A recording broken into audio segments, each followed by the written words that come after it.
Yo, what's up, YouTube? Welcome to the Coffee Pod. My name is Chisha Zed. Drink the coffee, it'll make you feel better. My wife wants a divorce. Let's get it. All right, we're gonna try this selfie video shit. So today's Thanksgiving. It's the first Thanksgiving. Being separated, coming up on mediation in a couple of weeks. So my ex texted me. First of all, I don't want this. I don't want to be divorced. I want to stay married. She sent a text yesterday, and was like, I'm grateful for you, and I want to acknowledge like the things that you are in my life, or just like expressing gratitude, right? It kind of made me feel special until I found out that, well, she sent kind of that to everybody, and then I felt diminished and minimized, and all that.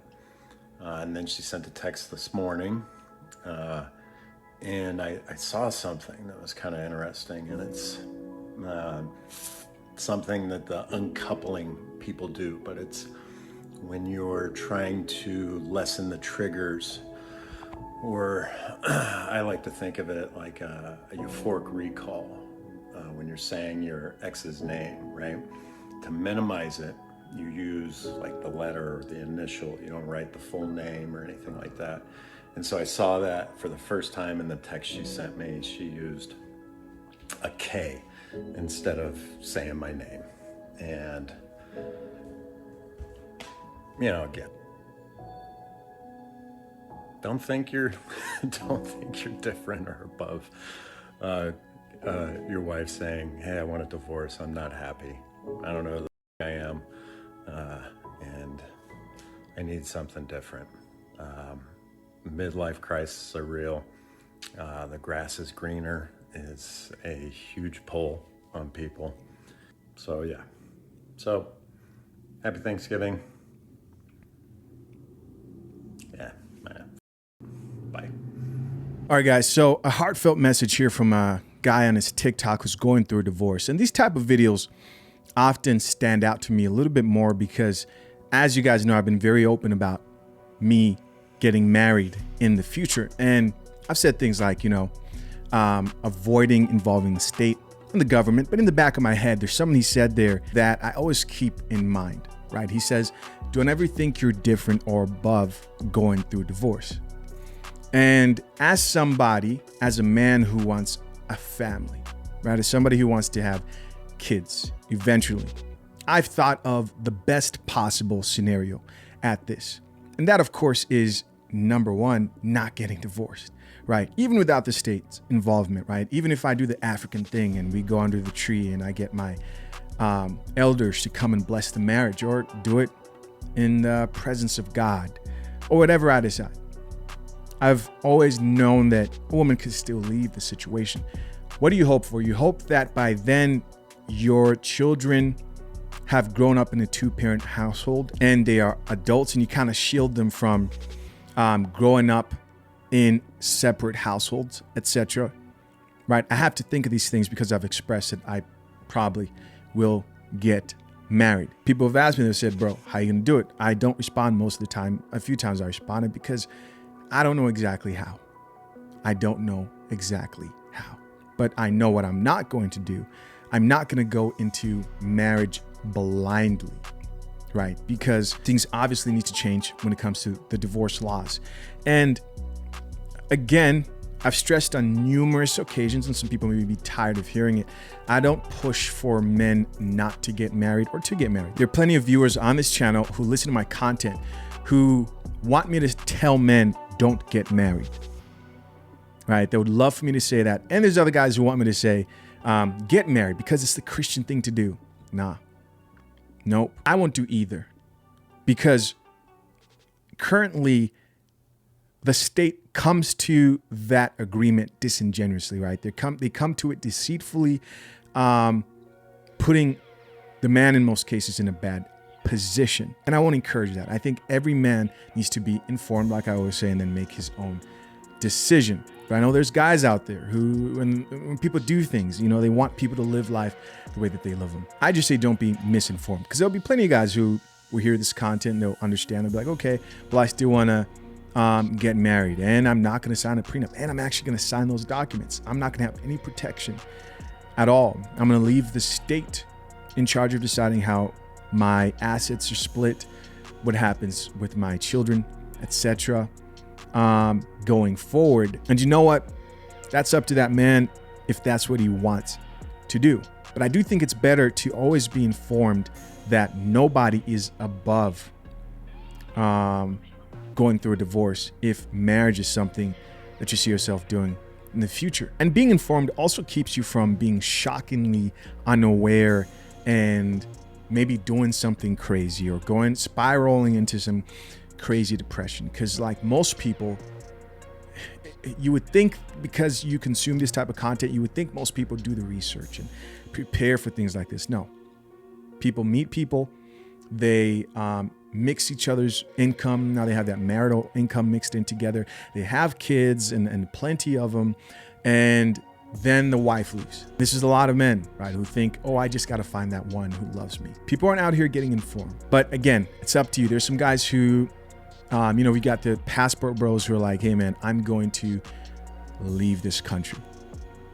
Cool. I encourage guys to be informed about that as well. I think if that's what you want to do, you should do that. If that's what you want to do, just be informed, right? I've said in other videos, don't bring that chick back here and think she's not going to be influenced by female empowerment. Anyways, as always, let's check out these comments to see what people have to say. First comment here from a woman says, he said he didn't want the divorce.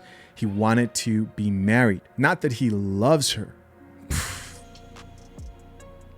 Wants to be with her, just wants to be married. Words matter. Look at this chick over here. In response to this video, she says, but do you love her? If a woman talks like this is why it's good to be informed, gentlemen. Pay close attention to any woman you deal with. These are the type of things you want to look out for. A woman who thinks love isn't a feeling that comes and goes. A woman who places emphasis on love instead of duty commitment. I've seen that thing through. I've used the example in the past of like couples who've been married 50 plus years. From me working in retirement homes, I've seen that plenty of times.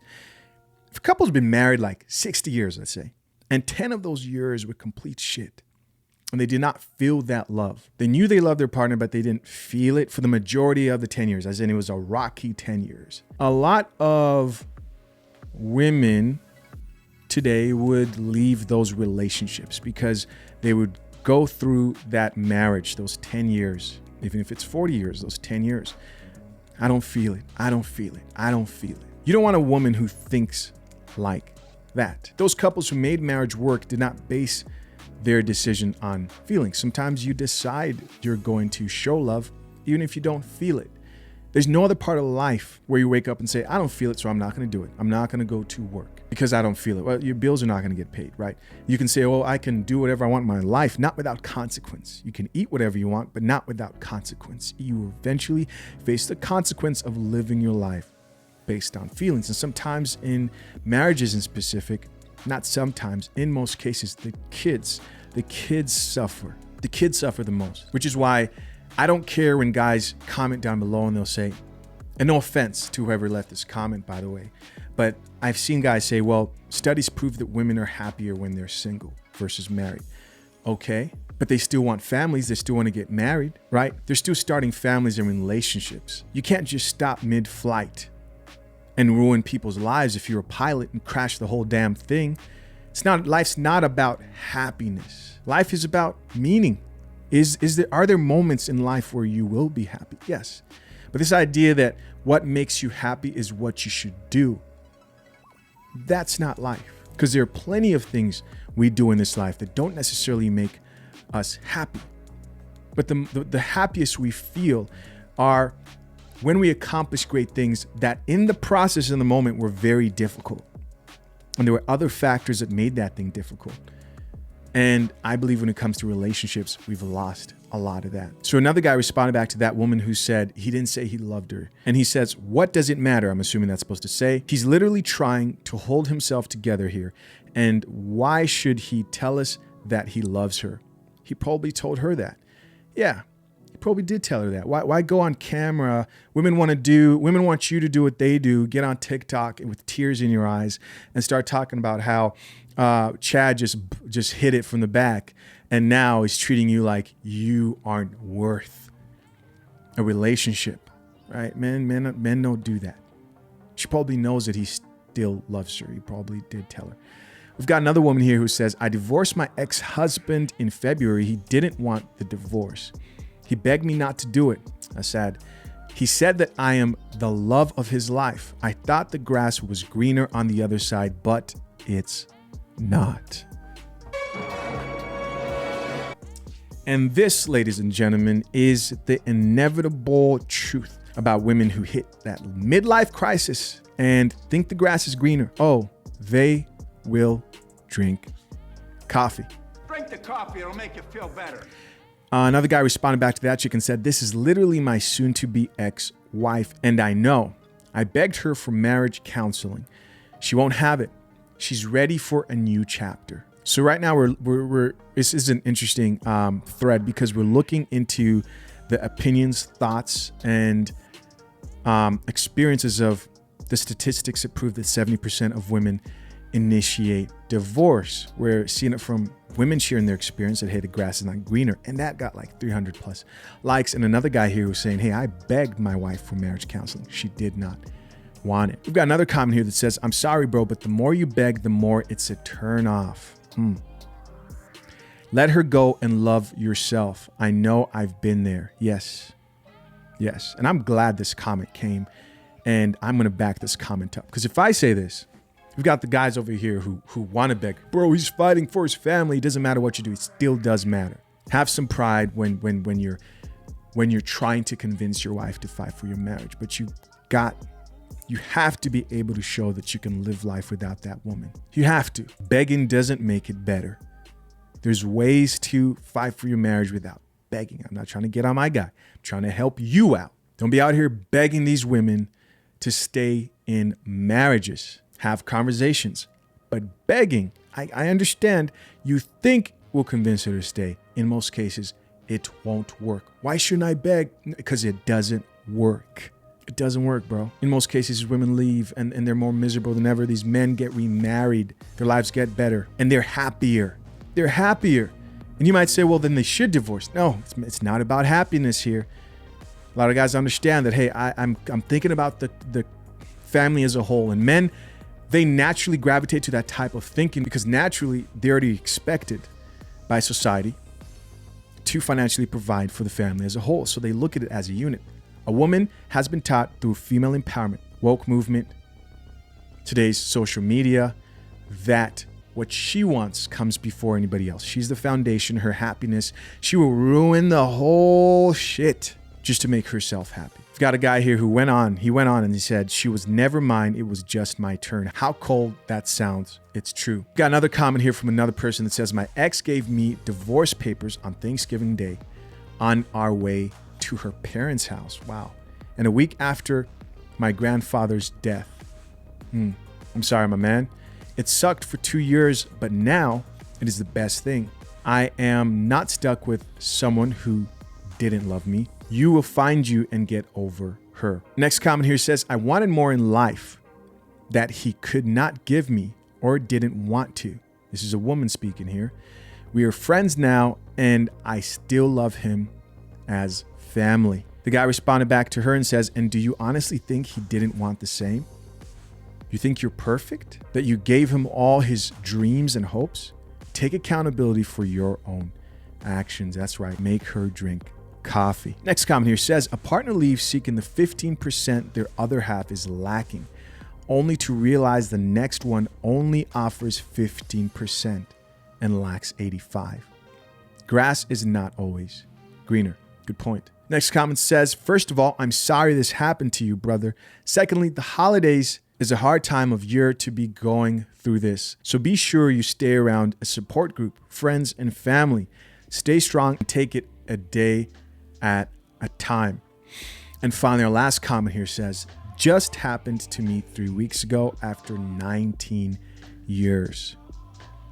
And that's, by the way, it's like the average marriage in the U.S. lasts about, well, till the average marriage that ends up in divorce lasts about 19.5 years, I believe. I did everything right, he says. Great job, good husband, good father, stayed fit. All her friends are divorced. There, that should be something, right? A chick hanging out with nothing but divorced friends.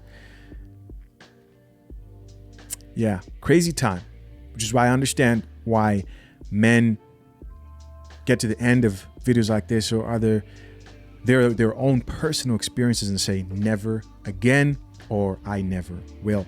Listen, guys, as always, curious to know what you think. Leave your comments down below. I appreciate you for checking out yet another episode of The Coffee Pot. Till next time, I'm out. Peace.